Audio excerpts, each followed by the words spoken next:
ओम शांति। 11 अगस्त 2020 की मुरली है। बाबा ने कहा, मीठे बच्चे, तुम्हारी एम ऑब्जेक्ट है वंडरफुल रंग बिरंगी दुनिया, स्वर्ग का मालिक बनना। तो सदा इसी खुशी में हर्षित रहो, मुरझाया हुआ नहीं। प्रश्न है, तकदीरवान बच्चों को कौन सा उमंग सदा बना रहेगा? उत्तर, हमें बेहद का बाप नई दुनिया का प्रिंस प्रिंसेस बनाने के लिए पढ़ा रहे हैं। तुम इसी उमंग से सबको समझा सकते हो कि इस लड़ाई में स्वर्ग समाया हुआ है। इस लड़ाई के बाद स्वर्ग के द्वार खुलने हैं। इसी खुशी में रहना है और खुशी खुशी से दूसरों को भी समझाना है। गीत दुनिया रंग रंगीली। बाबा ओम शांति। ये किन्होंने कहा बाबा को कि दुनिया रंग बिरंगी है? अब इसका अर्थ दूसरा कोई समझ न सके। बाप ने समझाया है, ये खेल रंग रंगीला है। कोई भी बाइस्कोप आदि होता है तो बहुत रंग बिरंगी सीन सीनरिया आदि होती है ना। अब इस बेहद की दुनिया को कोई जानते ही नहीं। तुम्हारे में भी नंबरवार पुरुषार्थ अनुसार विश्व के आदि मध्य अंत का ज्ञान है। तुम समझते हो स्वर्ग कितना रंग बिरंगा है, खूबसूरत है, जिसको कोई भी जानते नहीं, कोई की बुद्धि में नहीं है। वह वंडरफुल रंग बिरंगी दुनिया गाया जाता है, वंडर ऑफ दी वर्ल्ड। इसको सिर्फ तुम जानते हो। तुम ही वंडर ऑफ वर्ल्ड के लिए अपने अपनी तकदीर अनुसार पुरुषार्थ कर रहे हो। एम ऑब्जेक्ट तो है, वह है वंडर ऑफ वर्ल्ड, बड़ी रंग बिरंगी दुनिया है जहाँ हीरे जवाहरातों के महल होते हैं। तुम एक सेकंड भी वायुमंडल बैकुंठ में चले जाते हो, खेलते हो, रास विलास आदि करते हो, बरोबर वंडरफुल दुनिया है ना। यहाँ है माया का राज्य, ये भी कितना वंडरफुल है। मनुष्य क्या क्या करते रहते हैं दुनिया में, ये कोई भी नहीं समझते कि हम नाटक में खेल कर रहे हैं। नाटक अगर समझे तो नाटक के आदि मध्य अंत का भी ज्ञान हो। तुम बच्चे जानते हो बाप भी कितना साधारण है, माया बिल्कुल ही भुला देती है। नाक से पकड़ा ये बुलाया अभी अभी याद में है। बहुत हर्षित रहते हैं, ओहो हम वंडरफुल ओ वर्ड स्वर्ग के मालिक बन रहे हैं। फिर भूल जाते हैं तो मुरझा पड़ते हैं। ऐसा मुरझा जाते हैं जो भील भी ऐसा मुरझाया हुआ न हो, जरा भी, जैसे कि समझते ही नहीं है कि हम स्वर्ग में जाने वाले हैं। हमको बेहद का बाप पढ़ा रहे हैं, जैसे एकदम मुर्दे बन जाते हैं। वो खुशी नशा नहीं रहता। अभी वंडर ऑफ वर्ल्ड की स्थापना हो रही है। वंडर ऑफ वर्ल्ड का श्री कृष्ण प्रिंस है, ये भी तुम जानते हो। कृष्ण जन्माष्टमी पर भी जो ज्ञान में होशियार है वो समझाते होंगे, Shri Krishna wonder of world का प्रिंस था। वो सतयुग फिर कहाँ गया? सतयुग से लेकर सीढ़ी कैसे उतरे, सतयुग से कलयुग कैसे हुआ, उतरती कला कैसे हुई, तुम बच्चों की बुद्धि में ही आएगा। उस खुशी से समझाना चाहिए। श्री कृष्ण आ रहे हैं, कृष्ण का राज्य फिर स्थापन हो रहा है, ये सुनकर भारतवासियों को भी खुशी होनी चाहिए। परंतु ये उमंग उन्हों को आएगा जो तकदीरवान होंगे। दुनिया के मनुष्य तो रत्नों को भी पत्थर समझकर फेंक देंगे। ये अविनाशी ज्ञान रत्न है ना, इन ज्ञान रत्नों का सागर बाप है। इन रत्नों की बहुत वैल्यू है, ये ज्ञान रत्न धारण करने हैं। अभी तुम ज्ञान सागर से डायरेक्ट सुनते हो तो फिर कुछ भी सुनने की दरकार ही नहीं है। सतयुग में ये होते ही नहीं है। न वहाँ LLB न सर्जन आदि बनना होता है, वहाँ ये नॉलेज ही नहीं। वहाँ तो तुम प्रारब्ध भोगते हो। तो जन्माष्टमी पर बच्चों को अच्छी रीति समझाना है। अनेक बार मुरली भी चला लिए। बच्चों को विचार सागर मंथन करना है, तभी पॉइंट्स निकलेगी। भाषण करना है तो सवेरे उठकर लिखना चाहिए, फिर पढ़ना चाहिए। भूली हुई पॉइंट्स फिर ऐड करनी चाहिए, इससे धारणा अच्छी होगी। फिर भी लिखत मुआफिक सब नहीं बोल सकेंगे, कुछ न कुछ पॉइंट्स भूल जाएंगे। तो समझाना होता है कृष्ण कौन है। ये तो वंडर ऑफ वर्ल्ड का मालिक था, भारतीय पैराडाइज था, उस पैराडाइज का मालिक श्री कृष्ण था। हम आपको संदेश सुनाते हैं कि श्री कृष्ण आ रहे हैं, राजयोग भगवान ने ही सिखाया है, अब भी सिखला रहे हैं, पवित्रता के लिए भी पुरुषार्थ करा रहे हैं, डबल सिर ताज देवता बनाने के लिए। ये सब बच्चों को स्मृति में आना चाहिए। जिसकी प्रैक्टिस होगी वो अच्छी रीति समझा सकेंगे। कृष्ण के चित्र में भी लिखत बड़ी फर्स्ट क्लास है। इस लड़ाई के बाद स्वर्ग के द्वार खुलने हैं। इस लड़ाई में जैसे स्वर्ग समाया हुआ है, बच्चों को भी बहुत खुशी में रहना चाहिए। जन्माष्टमी पर मनुष्य कपड़े आदि नए पहनते हैं, लेकिन तुम जानते हो कि अभी हम ये पुराना शरीर छोड़ नया कंचन शरीर लेंगे। कंचन काया कहते हैं ना, अर्थात सोने की काया। आत्मा भी पवित्र, शरीर भी पवित्र, अभी कंचन नहीं है, नंबरवार बन रही है। कंचन बनेगी ही याद की यात्रा से। बाबा जानते हैं बहुत है जिनको याद करने का भी अक्ल नहीं है। याद की जब मेहनत करेंगे तभी वाणी जोहरदार होगी। अभी तक ताकत कहाँ है, योग है नहीं। लक्ष्मी नारायण बनने की शकल भी चाहिए ना, पढ़ाई चाहिए। कृष्ण जन्माष्टमी पर समझाना बहुत सहज है। कृष्ण के लिए कहते हैं श्याम सुंदर। कृष्ण को भी काला, नारायण को भी काला, राम को भी काला बनाया है। बाप खुद कहते हैं मेरे बच्चों, जो पहले ज्ञान चिता पर बैठ स्वर्ग के मालिक बने फिर कहाँ चले गए। काम चिता पर बैठ नंबरवार गिरते चले गए आए हैं। सृष्टि भी सतो प्रधान ततो रजो तमो बनती है, तो मनुष्य की अवस्था भी ऐसे होती है। काम चिता पर बैठ सब श्याम अर्थात काले बन गए हैं। अब मैं आया हूँ सुंदर बनाने।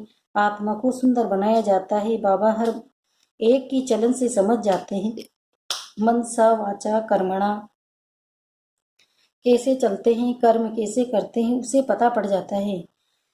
बच्चों की चलन तो बड़ी फर्स्ट क्लास होनी चाहिए। मुख से सदैव ज्ञान रतन निकलने चाहिए। कृष्ण जयंती पर समझाने का बहुत अच्छा है। श्याम और सुंदर की टोपी को कृष्ण को भी काला तो नारायण को भी, राधे को भी काला क्यों बनाते हैं। शिवलिंग भी काला पत्थर रखते हैं। अब वो कोई काला थोड़ी है, शिव है क्या और चीज क्या बनाते हैं। इन बातों को तुम बच्चे जानते हो। काला क्यों बनाते हैं तुम इस पर समझा सकेंगे।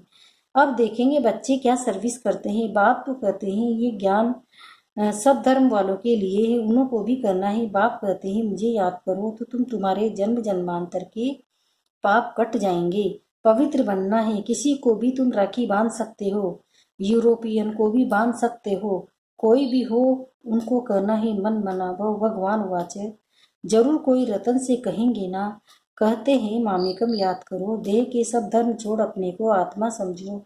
बाबा कितना समझाते हैं फिर भी नहीं समझते हैं, तो बाप समझ जाते हैं कि इनकी तकदीर में नहीं है। यह तो समझते होंगे शिव बाबा पढ़ाते हैं, रत बिगड़ तो पढ़ा न सके, इशारा देना ही बस है।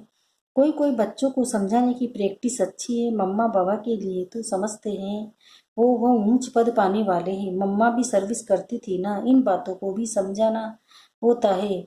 माया के भी अनेक प्रकार के रूप होते हैं। बहुत कहते हैं हमारे में मम्मा आती है, शिव बाबा आते हैं, परंतु नई नई पॉइंट्स तो मुकर्रर तन द्वारा ही सुनाएंगे कि दूसरे किसी द्वारा सुनाएंगे, ये तो नहीं हो सकता। ऐसे तो बच्चियां भी बहुत प्रकार की पॉइंट्स अपनी ही सुनाती है। मैगजीन में कितनी बातें आती है। ऐसे नहीं कि मम्मा बाबा उनमें आते हैं वो लिखवाते हैं, नहीं, बाप तो यहाँ डायरेक्ट आते हैं, तब तो यहाँ सुनने के लिए आते हैं। अगर मम्मा बाबा कोई में आते तो फिर वहाँ ही बैठ जा उनसे पढ़े, नहीं तो यहाँ आने की सबको कशिश होती है। दूर रहने वालों को भी जास्ती कशिश होती है। तो बच्चे जन्माष्टमी पर भी बहुत सर्विस कर सकते हैं। कृष्ण का जन्म कब हुआ ये भी किसी को पता नहीं है। तुम्हारी अब झोली भर रही है तो खुशी रहनी चाहिए, परंतु बाबा देखते हैं खुशी कोई कोई में बिल्कुल ही नहीं है। श्रीमत पर न चलने का तो जैसे कसम उठा लेते हैं। सर्व फेबुल बच्चों को तो जैसे सर्विस ही सर्विस सूझती रहेगी। समझते हैं बाबा की सर्विस नहीं की, किसी को रास्ता नहीं बताया तो गोया हम अंधे रहे। ये समझने की बात है ना। बेज में भी कृष्ण का चित्र है, इस पर भी तुम समझा सकते हो। कोई से भी पूछो इन्हों को काला क्यों दिखाया है, बता नहीं सकेंगे। शास्त्रों में लिख दिया है राम की स्त्री चुराई गई, परंतु ऐसी कोई बात वहाँ होती नहीं है। तुम भारतवासी ही परिस्थानी थे, अब कब्रिस्तानी बने हैं। फिर ज्ञान चिता पर बैठ देवी गुण धारण कर परिस्थानी बनते हैं। सर्विस तो बच्चों को करनी है, सबको पैगाम देना है, इसमें बड़ी समझ चाहिए। इतना नशा चाहिए। हमको भगवान पढ़ाते हैं, भगवान के साथ रहते हैं, भगवान के बच्चे भी हैं तो फिर हम पढ़ते भी हैं। बिल्डिंग में रहते हैं तो भी बाहर का संग नहीं लगेगा। वहाँ भी स्कूल है ना, क्रिश्चियन में, फिर भी मैनर्स होते हैं। अभी तो बिल्कुल नो मैनर्स, तमो प्रधान पतित हैं। देवताओं के आगे जाकर माथा टेकते हैं, कितनी उनकी महिमा है। सतयुग में सभी के देवी करेक्टर थे, अभी आसुरी करेक्टर है। ऐसे ऐसे तुम भाषण करो तो मुकर्रर बहुत खुश हो जाए। मुख छोटा बात बड़ी, ये कृष्ण के लिए कहते हैं। अभी तुम कितनी बड़ी बातें सुनते हो इतना बड़ा बनने के लिए। तुम राखी कोई को भी बांध सकते हो, यह बाप का पैगाम तो सबको देना है। यह लड़ाई स्वर का द्वार खोलती है। पति से पावन बनाना, बाप को याद करना है, देहधारी को नहीं याद करना है। एक ही बाप सर्व की सदगति करते हैं। ये है आयरन एजेड वर्ड। तुम बच्चों की बुद्धि में भी नंबरवार पुरुषार्थ अनुसार धारणा होती है। स्कूल में भी स्कॉलरशिप लेने के लिए बहुत मेहनत करते हैं। यहाँ भी कितनी बड़ी स्कॉलरशिप है, सर्विस बहुत है, माताएं भी बहुत सर्विस कर सकती है। चित्र भी सब उठाओ, कृष्ण का काला, नारायण का काला, रामचंद्र का भी काला चित्र उठाओ, शिव का भी काला, फिर बेट समझाओ। देवताओं को काला क्यों किया है? श्याम सुंदर श्रीनाथ द्वारे जाओ तो बिल्कुल काला चित्र है। तो ऐसे ऐसे चित्र इकट्ठे करने चाहिए, अपना भी दिखाना चाहिए। श्याम सुंदर का अर्थ समझा कर कहो कि तुम भी अब राखी बांध काम चिता पर उतर ज्ञान चिता पर बैठेंगे तो गोरा बन जाएंगे। यहाँ तुम सर्विस कर सकते हो, भाषण बहुत अच्छी रीति कर सकते हो कि इन्हों को काला क्यों किया है, शिवलिंग को भी काला क्यों किया है, सुंदर और श्याम क्यों कहते हैं, हम समझाएं, इसमें कोई नाराज नहीं होगा। सर्विस तो बहुत सहज है, बाप तो समझाते रहते हैं, बच्चे अच्छे गुण धारण करो, कुल का नाम बाला करो। तुम जानते हो अभी हम मुझते उस ब्राह्मण कुल के हैं। फिर राखी बंधन का अर्थ तुम कोई को भी समझा सकते हो, वेश्याओं को भी समझा कर राखी बांध सकते हो, चित्र पर भी में भी साथ हो। बाप कहते ही मामेकम याद करो, ये फरमान मानने से तुम गोरे बन जाएंगे। बहुत युक्तियां हैं, कोई भी नाराज नहीं होगा। कोई भी मनुष्य मात्र किसी की सदगति कर नहीं सकते सिवाय एक, केवल राखी बंधन का दिन न हो। कभी भी राखी बांध सकते हो, ये तो अर्थ समझना है। राखी जब चाहे तब बांधी जा सकती है। तुम्हारा धन दैय है, बोलो बाप के साथ प्रतिज्ञा करो। बाप कहते हैं मामेकम याद करो तो पवित्र बन जाएंगे। मस्जिद में भी जाकर तुम उनको समझा सकते हो, हम राखी बांधने के लिए आए हैं। ये बात तुमको भी समझने कहा कि बाप कहते हैं मुझे याद करो तो बाप पाप कट जाएंगे, पावन दुनिया का मालिक बन जाएंगे। अभी तो पति दुनिया है ना, गोल्डन एज थी जरूर, अब आयरन एज है। तुमको गोल्डन एज में खुदा के पास नहीं जाना है।